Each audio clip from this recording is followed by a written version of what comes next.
Danielle Hargenrader here, and welcome to another episode of Unleash Your Inner Diabetes Dominator. Today, as always, I'm very excited to bring you my very special guest. I'm going to read his bio, and we're going to get right into his story, as we always do. So, Jeffrey Dachis is the CEO and founder of OneDrop, a simple, powerful, and convenient mobile platform for managing diabetes, born from his own experience as a newly diagnosed type 1 LADA, September 2013. His desire to bring the quantified self-movement, Internet of Things, big data, and mobile computing to people with diabetes in a simple, fully integrated solution led him to create OneDrop, which won Best Design at the Launch 2015 Festival. Jeff, thank you so much for joining us. How are you today? I'm great. Thank you so much for having me. Oh, I'm thrilled. I've heard through the grapevine that Jeff has a wonderful story to tell. So as we always do here on this show, I would love for you to walk us through your story of diagnosis and where that has kind of the path you traveled from then to now, which actually hasn't been that long. Let's see. I don't know how interesting it is, but I certainly will tell the story. I'm an entrepreneur. I've been, starting and building businesses my whole life. And when I was kind of wrapping up the sale of my last business, I had lost like 22 pounds or something in about 8 weeks.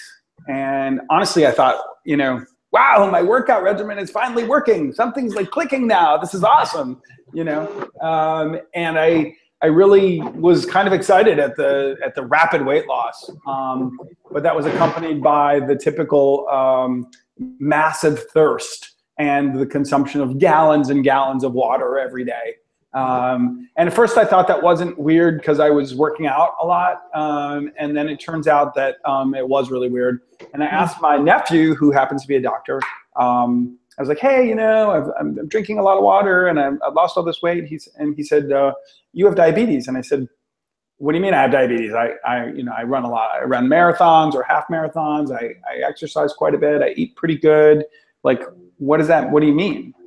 And he said, you might want to go get checked out. So I waited like a month, and I dropped like, 10 or 11 more pounds. And then I went into the doctor, and sure enough, first thing, he said was, you have diabetes.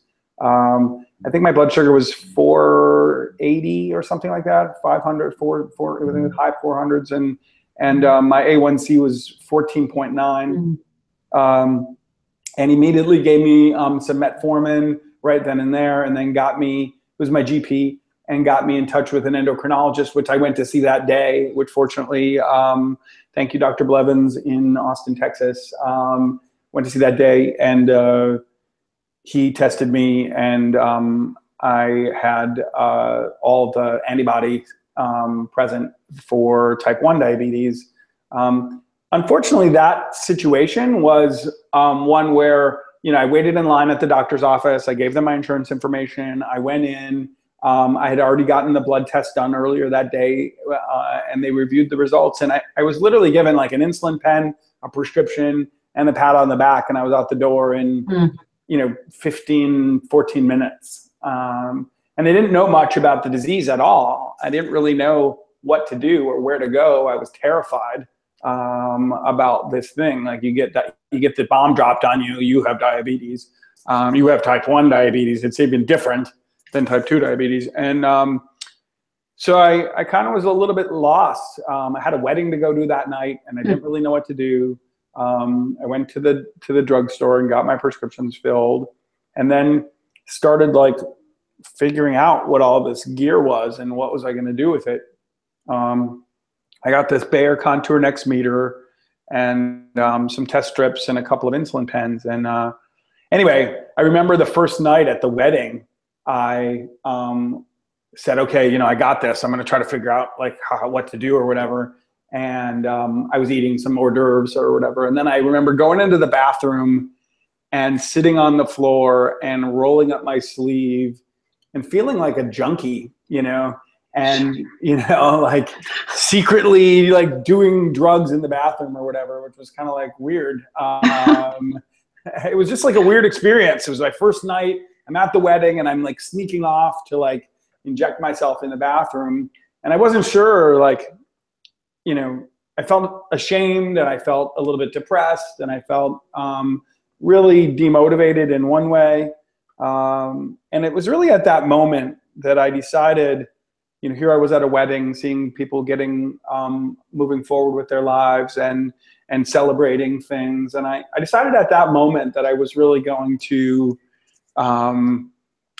change the way I felt about my diabetes, that I was going to work tirelessly to change the way other people felt about their diabetes, and that I was going to build a company that was going to relentlessly focus on improving the lives of people with diabetes. And that really was the genesis of OneDrop, and really how we came about. Well, okay, so that was a lot of information there that was very interesting. So for me, the first thing that comes up in my head is, so you go to the endocrinologist and they quite literally, as you say, give you a prescription and say, hey, go to it. Because for most people that get diagnosed with type 1, there's a hospital stay, whether it's for a day or 2 days or what have you. For me, it was 7 days. And, you know, they teach you how to inject insulin and what's a healthy range for your blood sugar to be in. And I mean, so they just said, hey, go for it. I mean, to me, that is just mind boggling. And especially, I mean, I guess if you're a child versus an adult, maybe they think there's a certain level of self-efficacy that adults have that children obviously don't, but that's mind boggling to me. So for me to picture you sitting on the floor of the bathroom feeling that way is not strange, because I'm pretty sure anybody had that dropped on them with such little background would feel that way, or much more defeated. I mean, I got, you know, I got like a brief indoctrination. You know, if you're going to eat carbs, take this amount of insulin, and if you're gonna take this Lantus at night, and you're gonna give it a try. You're gonna test your blood, and then you'll come back in, you know, 6 weeks, and we'll go through everything. And so, like, and I was willing to do the work. I was willing to do the Googling around and trying to figure stuff out. And actually, I mean, you know, I came back in. I went back 3 days later. My blood sugar had dropped, you know, dramatically. You know. I really had things under control in about 3 days. And so, and it's really been under control since. My A1Cs are in the 5.3 to 6 range, and have been consistently since I was diagnosed.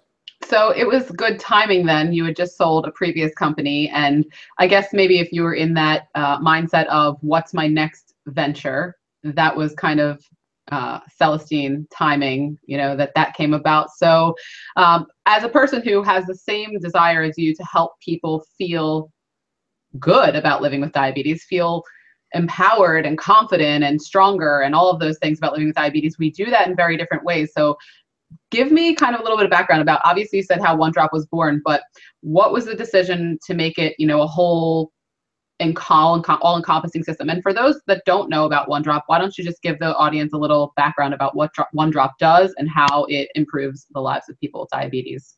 Sure. I mean, we're just a little teeny company, by the way, so we're still figuring stuff out and working really hard to do it. But initially, the focus really was on empowerment, mindfulness, and motivation. So we sort of center everything we do around those 3 areas. How do we empower people? How do we keep them mindful of what's going on? And how do we motivate them to do something about it?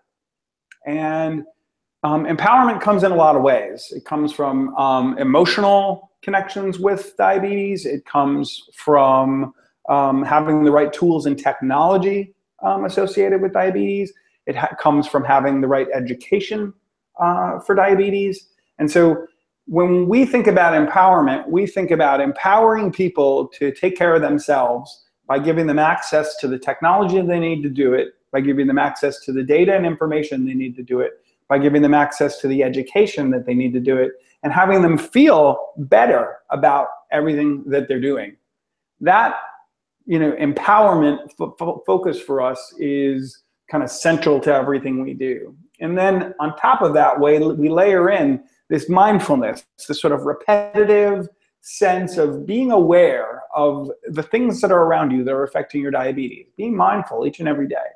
And then on top of that, you know, being motivated to do something about it. And so we built empowerment, mindfulness, and motivation into the OneDrop platform. And we started off with a free mobile app. And that mobile app does quite a bit. It allows you to log your glucose, your food, your medications, and your physical activity automatically. There's a news and information feed in there, like your Facebook feed, that gives you recipes and news and information about diabetes, and it's live and updated sort of multiple times a day. So you're getting sort of this fresh stream of content every day. And then you share all your data with everybody on the platform, anonymously and de-identified, but you're sharing your life with diabetes with everybody on the platform so that we all can learn from each other. We say we're all navigating diabetes together. We think of OneDrop kind of like this Waze for diabetes, where you contribute your data when you're driving on the road, so that everybody can get to the airport like faster, right? Well, we want you to navigate burritos or Chinese food or pizza better by learning from everybody's data. So, OneDrop is a sharing platform that allows everybody to learn from each other. You can give each other fist bumps or little stickers and likes when you can see everyone else's data in the community stream, and that's really part of what we do. So the OneDrop mobile app is the core underpinning of OneDrop. Again, logging, sharing, and learning from each other. Those are the three sort of principles of the OneDrop mobile app.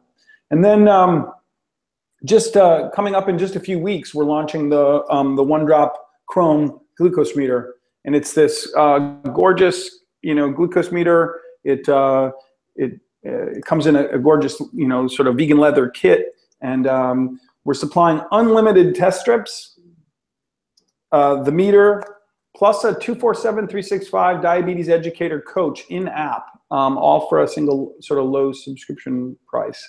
And when we think about all that, why are you doing that, Jeff? Well, one, having a gorgeous meter, having something that really makes you feel different about your diabetes. And I can take out all my other glucose meters, but I think you guys can see that this is something that's different. When you feel different about it, when I've got this cool James Bond like kit, that I can just take out of my bag and test at a meal, or I'm at a meeting, I'm at a business meeting, and I just bust it out and put it on the table and test my blood. People are looking at me like, what is that?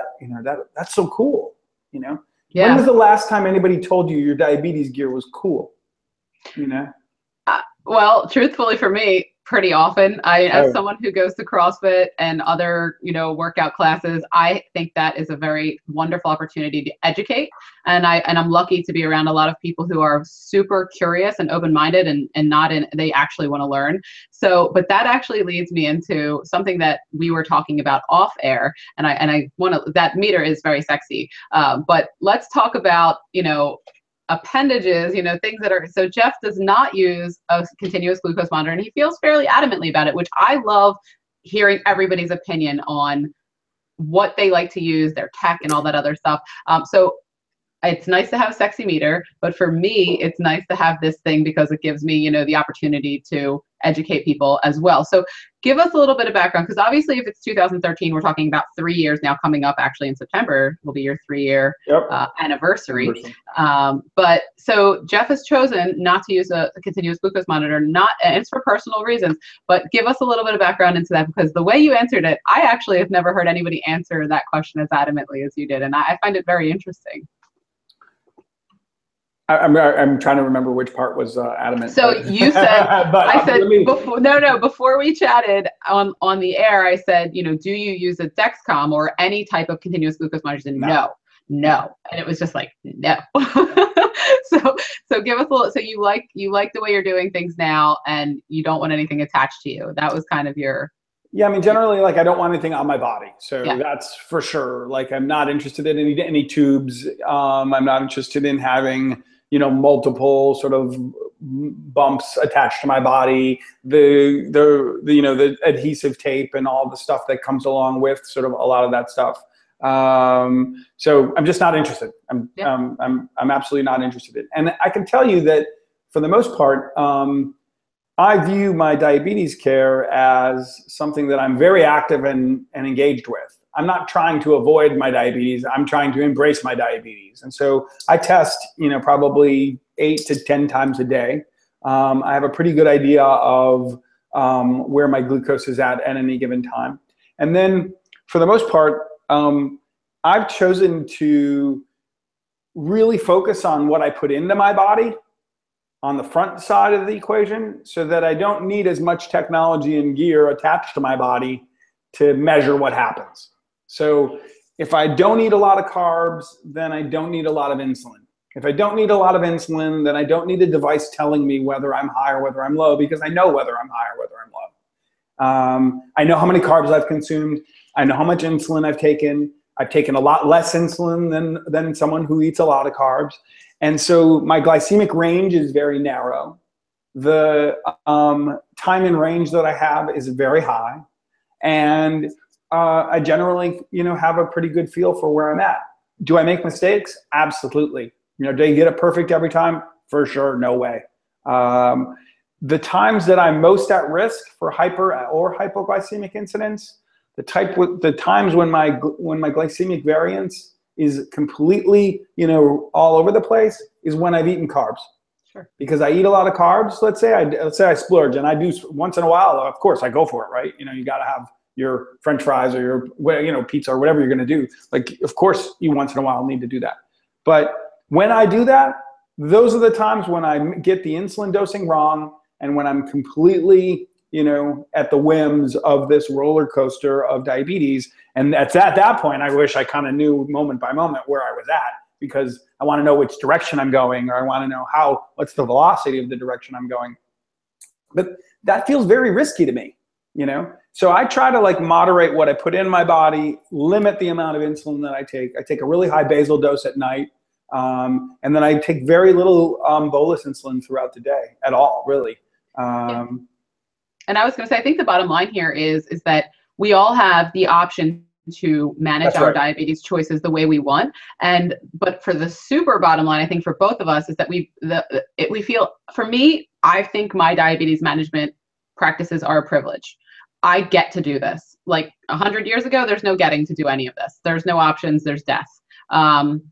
And I think having that mindset, and I think it is a mindset to have around it, is that it is empowering. I don't have to do it. Nobody's holding a gun to my head and saying, hey, take your insulin. Nobody's forcing me to test my blood sugar. Nobody's doing it. I get to. And I think you have that same kind of gratitude-centric mindset. No matter what the situation is, I have this ability, whether it's a sexy one drop or my Dexcom or whatever choices that we as individuals make, it makes us feel good. It makes us feel in control. And I think that's the kind of the underlying theme of all of that there. So, yeah. Yeah. I mean, for me, it works for me. I'm not here to advocate for anybody else's choices. What works for me, and I like the way that I do it, and it's my choice. But just to echo what you just said, I mean, for me, diabetes has been such a blessing. And I know people freak out when I say that. And I know people think I have 6 heads when I say something like that. But I'd say in general, on this interview series, they're probably kind of used to it now. But in general, yeah, but go ahead. I mean, listen, I get a sharp reminder each and every day, No pun intended, that I'm alive, and that life is here to seize, and that every moment matters. Every moment matters.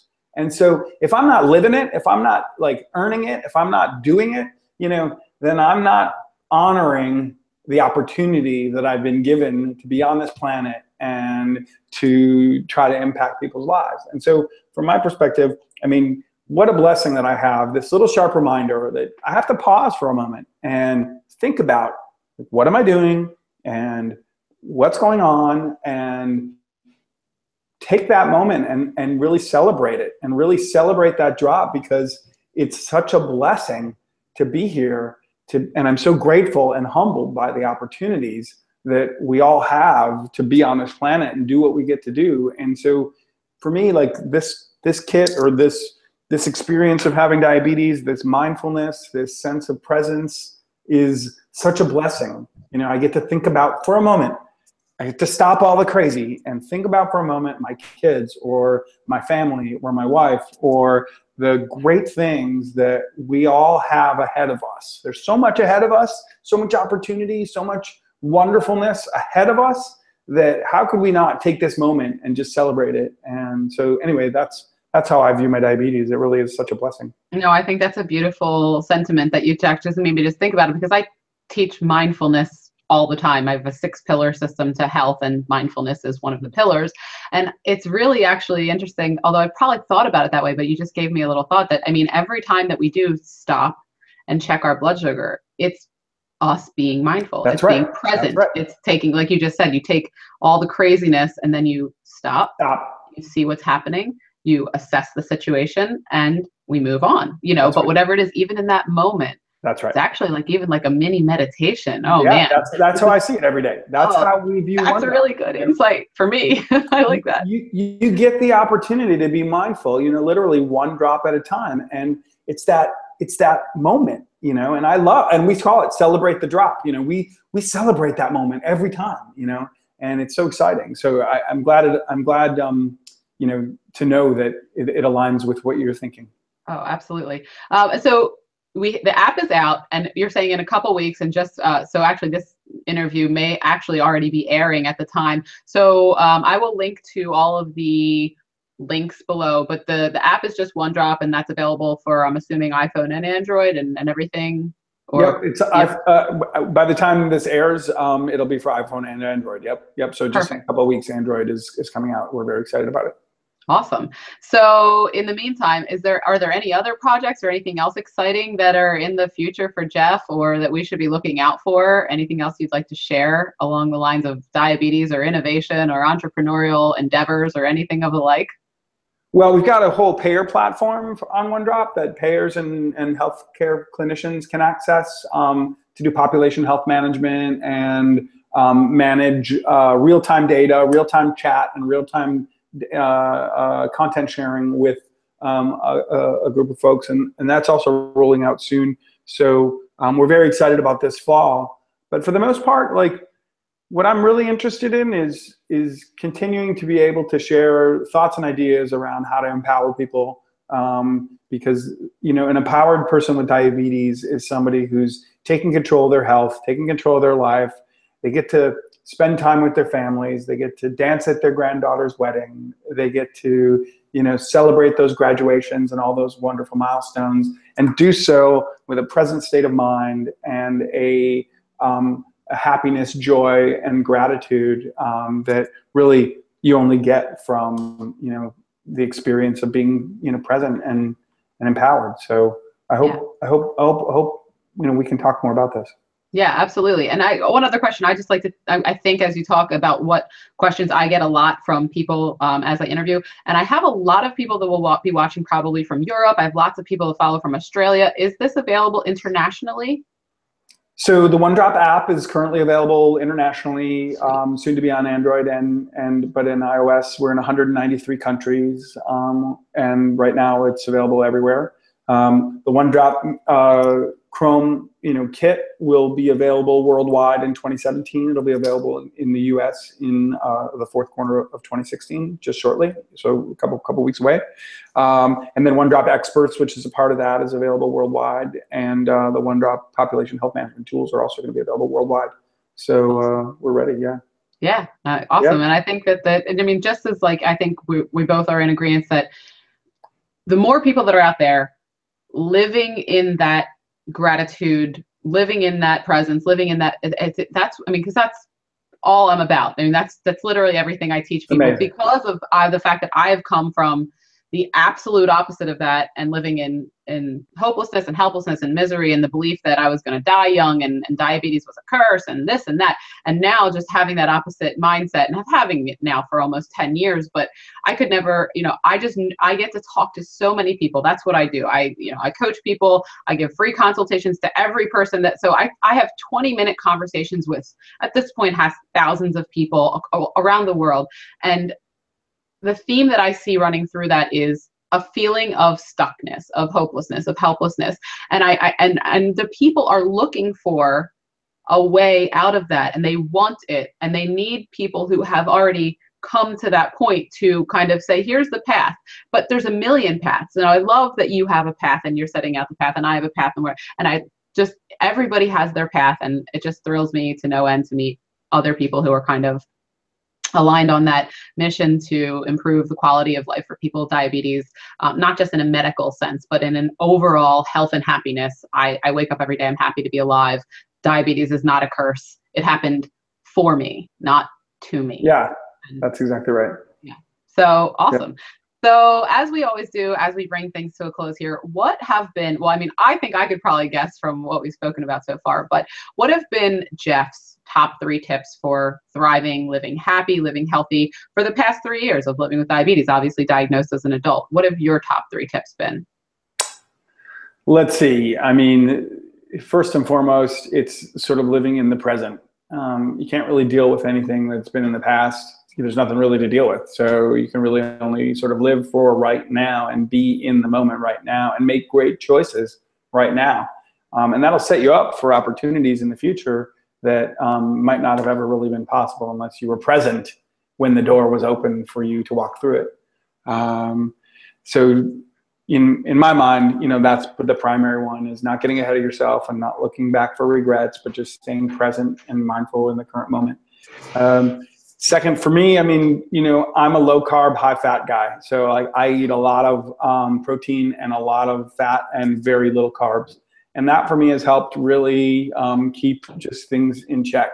And from my perspective, for my diabetes, I can't imagine a scenario where eating, you know, excessive amounts of carbs is a good thing for anybody. So that's just me. But I have my own views on it. And this is coming from, you said you're a marathon runner, right? Is that correct? Yeah. Yeah. Okay. So this is from a marathoner, and you know, there's lots of different ideas about, because I know people who run marathons that, you know, take carbs constantly throughout and they carb up and all that other stuff. So it's just, that's a whole other conversation that it's interesting to me, but I agree with you. I don't know about low carb, but probably under 120 grams a day, maybe a little bit more if I'm lifting heavy or things like that. But yeah, I agree. Less room for variance if there's less. Yeah.